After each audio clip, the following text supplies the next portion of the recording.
In a democracy, agreement is not essential, but participation is. But participation is. Participation is. It's a responsibility that goes back to the founding of our country. A need for every American. Every American. Republican. Republican. Democrat. Democrat. Independent. To inform themselves about America's role. America's role in the world. To keep America competitive. Competitive. And defend our common interests. In a dangerous and often unpredictable world. Join us.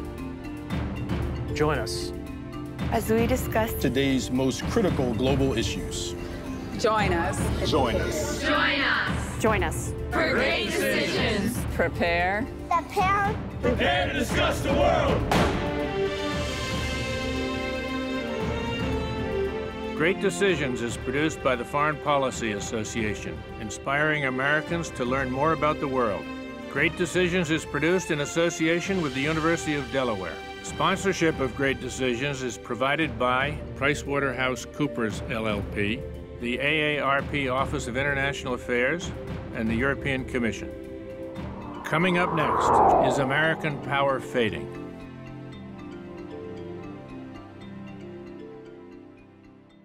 Welcome to Great Decisions, where Americans make tough choices on U.S. foreign policy. I'm Ralph Begleiter. This week we ask, is U.S. power in decline? To help answer the question, we'll be joined by Great Decisions participants in Connecticut and by our experts, Richard Gowan, Associate Director of the Center on International Cooperation, and David Shore, a Senior Fellow at the Stanley Foundation. Thank you both for being with us.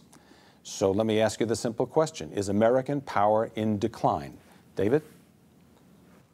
I think with everything that's changed in the world, one thing that's still true is that what America says and does matters as much or more than any other country in the world.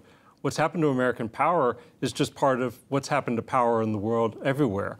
It's become less concentrated and more diffuse.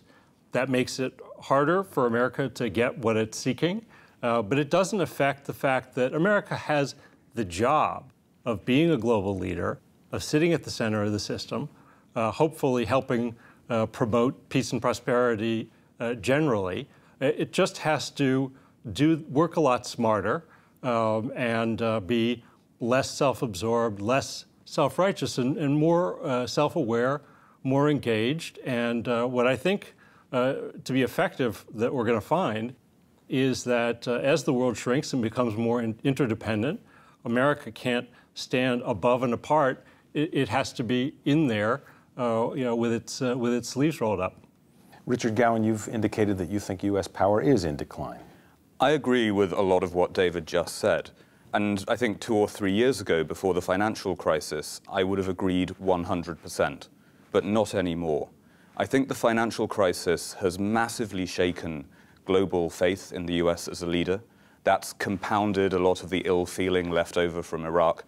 And frankly, we're seeing trade flows, we're seeing investment flows that are empowering countries like China, like India, like Brazil, ultimately at the expense of the US. And yes, the US is still power number one, but it is sliding, and it is going to continue to lose power and, as David said, find it harder to get its own way. A former American Secretary of State, Madeleine Albright, once described the United States as an indispensable nation. She called it the indispensable nation.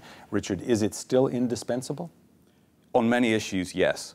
But if you're the Chinese leadership, you want to dispense with the US in the Pacific, for example. Even if you're the Brazilian leadership, which is much more pro-American, you would actually like a reduced American role across Latin America. And so there are mounting pressures, gradually mounting, often very hard to observe, but they are contributing to a trend that we simply can describe as American decline. David, is there a substitute on in the wings? Who's going to be the indispensable nation, if anyone? I don't think there is. A lot of the debate about China is about just this. Is China proposing some sort of Beijing consensus to replace the Washington consensus about free markets? And I don't think so. I think what we see from China much more is sort of free riding let the U.S. be the global leader. We really just want to worry about stability at home.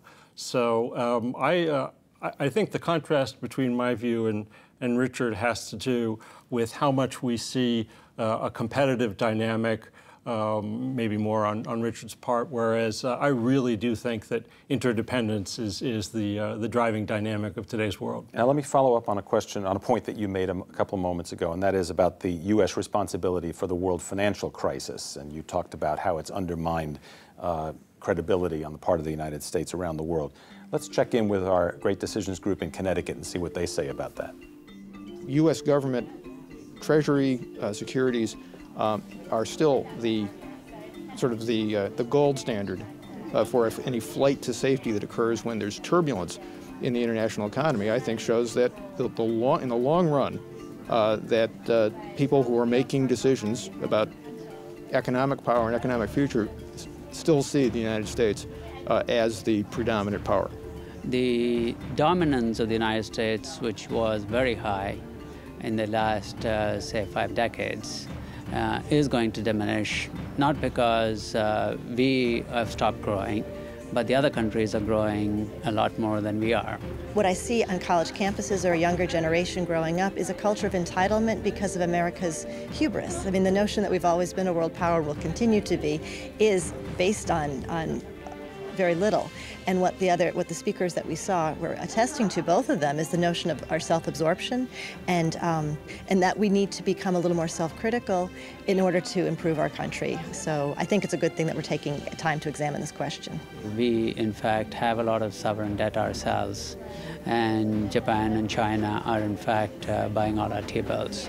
So the prescriptive medicine that we are offering to the other countries is becoming less palatable if we do not apply to ourselves. And to that degree, I think every country is listening to us with a grain of salt. I am hopeful that America, will come back stronger, as we always do, because we are a country of creative thinkers and entrepreneurs and innovators, and that's what tends to help us rebound from these types of situations.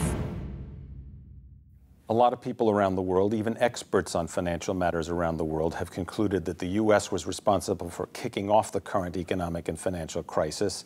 How much has that damaged U.S. influence and power in that sphere?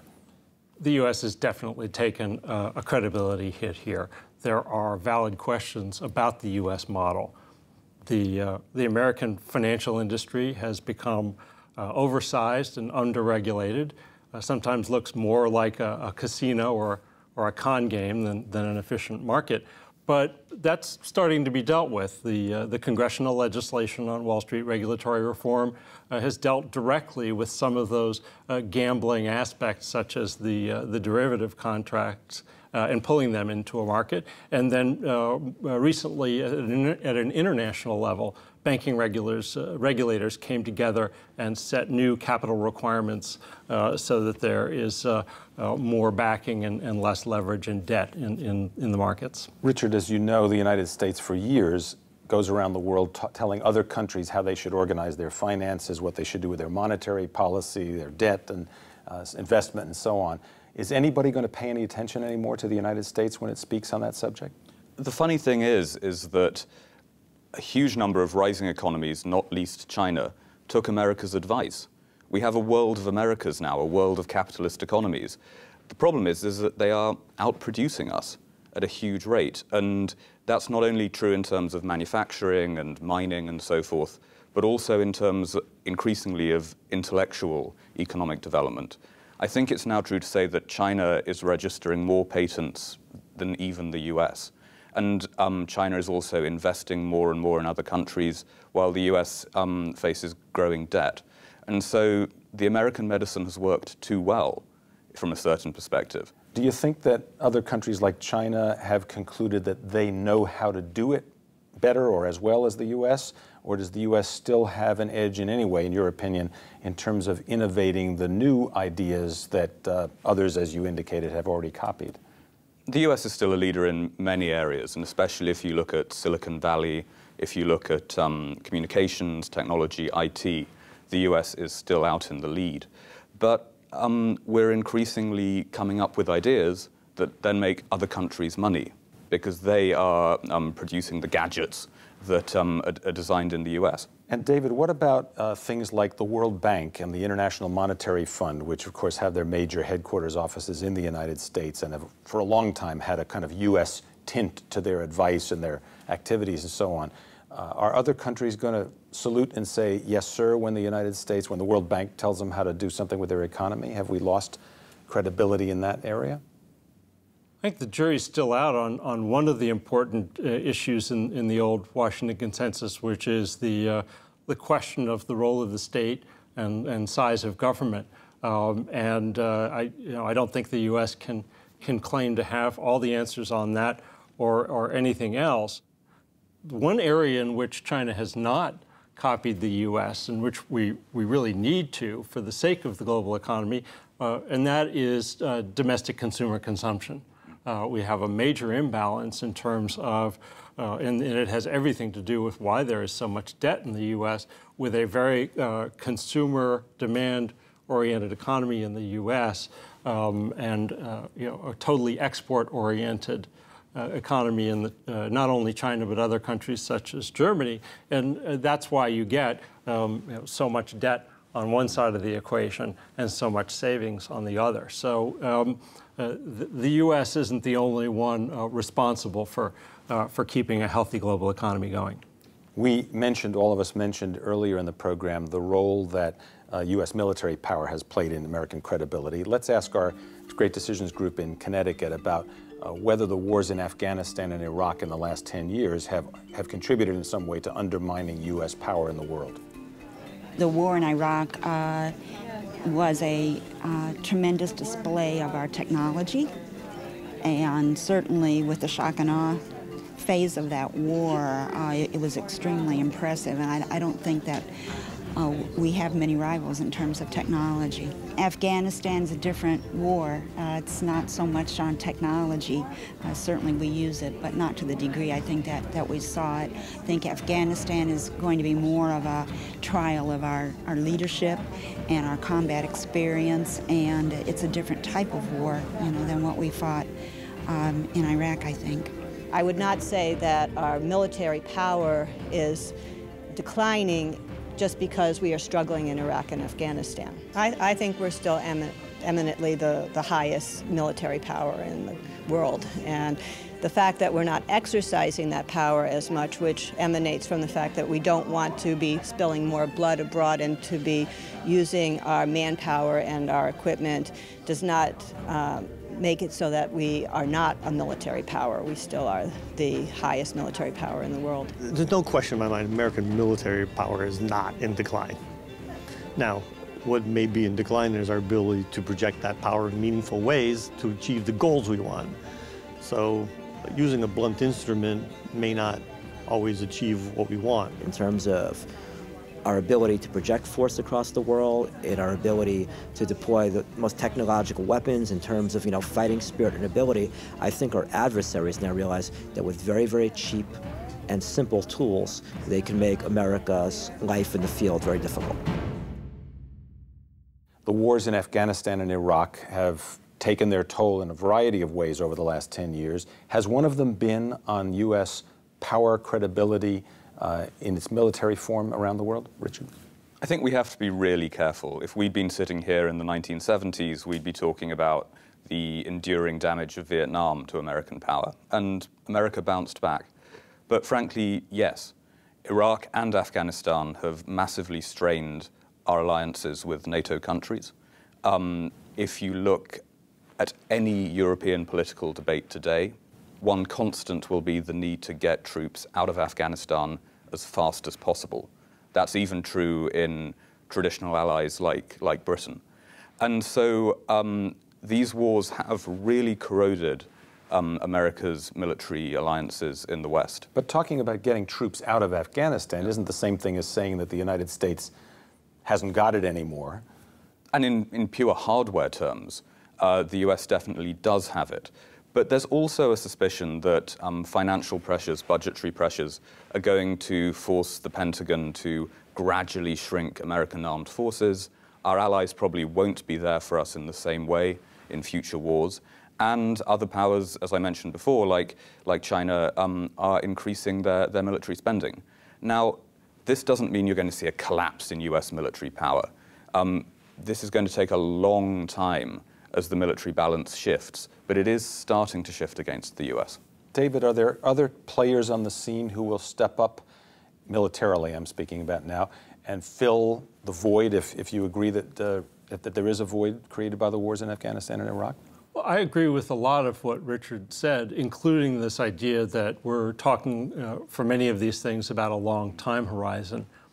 What I'd add is the larger context of the relationship between U.S. hard power and the international order. I've been talking today about self-awareness rather than self-absorption and self-righteousness, and I think the dynamic to watch is, you know, a lot of the rest of the world looks at U.S. policies and sees them as sort of pet peeves and pet concerns, you know, very self-serving, and some of it is. But the dynamic to watch is that, you know, the United States has a unique perspective on stability in the global order, and some of the things in this area that the U.S. is concerned about, think primarily of the Iranian nuclear program, really do have a wider context of the global order. And in that case, it's not just about this relationship between America and Iran. It's about keeping the nuclear nonproliferation norm intact so that we don't have a spread to more and more countries and regional nuclear arms races in the Middle East. And that will be the thing to watch, the extent to which America is able to convince others that they should share in some of these concerns. And will others step up to the plate and share those concerns? I think we're starting to see it. I've been watching the Iran case very much sort of as a microcosm of this overall problem. And I think the shift, particularly of Russia's position in this area, is a positive indicator that sense of being responsible global stakeholders, a phrase we hear used for China, but we could use it for any powerful country, including the U.S. I think that we are seeing that kind of sensitivity, especially with Russia in the Iran case. Richard, let me ask you this. Are there people around the world today who used to be afraid of us, but who now are saying, paper tiger, don't need to worry about it? I certainly think that if you're a terrorist movement in a weak or failing state, Afghanistan, Yemen, Somalia. I mean, actually, U.S. forces are operating in all those places, but it's clear that, you know, terrorists are going to continue fighting this fight because they believe that over the long term they can wear American will down. If you look at governments, I look at it in a slightly different way. Imagine you're sitting in Delhi. Indian policymakers are genuinely concerned about the possibility of a war with China, like the one that they fought in the 1960s. If there was a war with China tomorrow, would the US play any role? Would American forces be rushed to the Himalayas to fight on one side or the other? No. And so if you're an Indian policymaker or a Chinese policymaker, the US doesn't really matter to that rivalry in the way that it might have done 10 or 15 years ago. The U.S. is effectively out of that equation altogether. Yeah, and that makes those countries feel they have to arm up to fight each other. Not to fight the U.S., but potentially to fight each other. Here's a part of the equation we haven't talked about yet, which is the question of moral high ground in the military and human rights and civil rights field. So let's ask our Great Decisions group in Connecticut about the question of whether the U.S. has lost any of that moral high ground in light of the fact that the U.S. has engaged in recent years in some of the kinds of activities that the U.S. used to criticize other countries for. When we talk about American power, we can't just contain it to talking about American military power or American economic power. I feel that the true power that America has is America's culture. And I feel America's culture is kind of omnipotent at this point. I feel as if America's culture is oftentimes intentionally usurped by other countries and cultures. I feel like it's oftentimes just unknowingly absorbed into other countries and other cultures.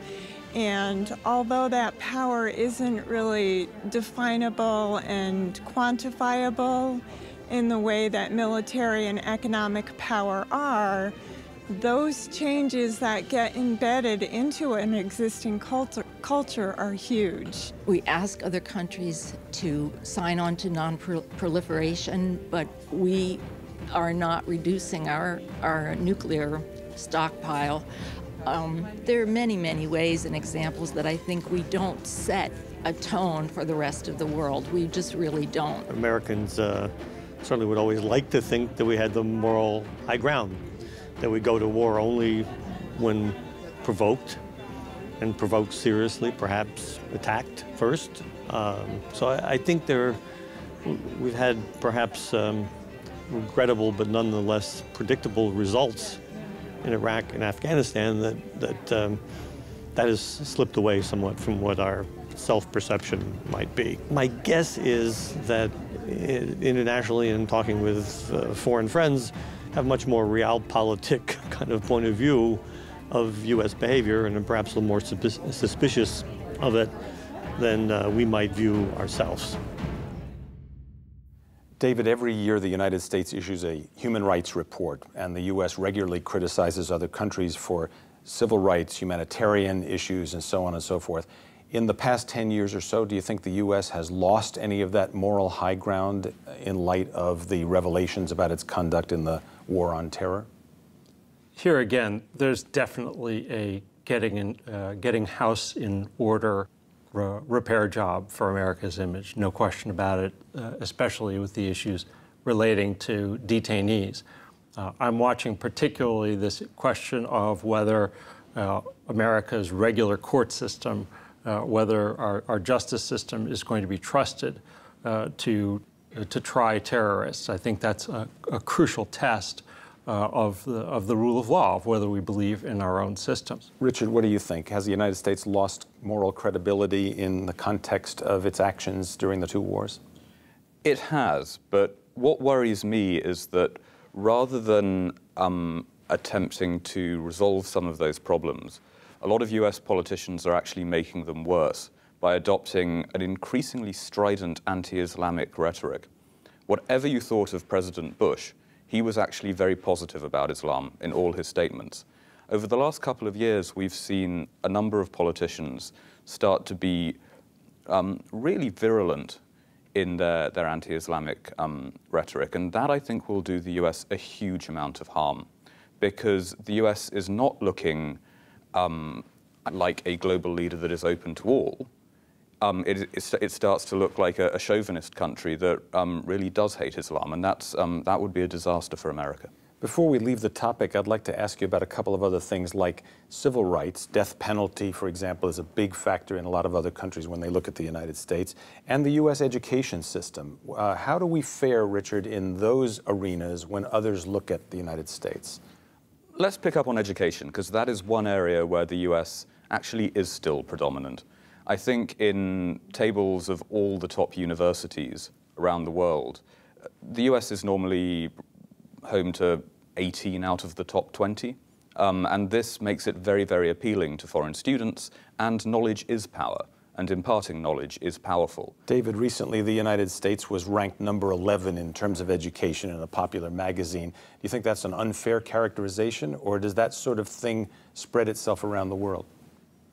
No matter where you set the ranking of America's secondary and primary education, this poses a definite and urgent challenge at multiple levels. America's education system is about training the workforce for tomorrow, meeting the competitiveness challenges that Richard raised earlier. It's also a test of America's willingness to invest in its future, to take that kind of a strategic perspective. And the domestic debates about budgets and the role of government are very directly connected to whether we're going to take that kind of perspective. David Shore of the Stanley Foundation and Richard Gowan of the Center for International Cooperation at New York University. Thank you both for being with us on Great Decisions. Thank you for being with us as well on Great Decisions, and special thanks to our group in Connecticut. To join a Great Decisions group yourself, visit greatdecisions.org. We'll see you next week. I'm Ralph Begleiter. To order a DVD of this series, visit shoppbs.org or call 1-800-PLAY-PBS. Great Decisions is produced by the Foreign Policy Association, inspiring Americans to learn more about the world. Great Decisions is produced in association with the University of Delaware. Sponsorship of Great Decisions is provided by PricewaterhouseCoopers LLP, the AARP Office of International Affairs, and the European Commission. Clearly, the United States is still the preeminent military, cultural, and economic leader in the world. But it's a dangerous precipice that we're on. The education system is going to be a driving force. We are going to need a more educated workforce. The kinds of jobs which are moving abroad, which are being outsourced, are those which do not require as much education as we are able to provide our own people here. We've got to be bold about our future and make sure that not only are we competitive, but we're investing always in our people. If we make it in America, then all Americans are going to make it.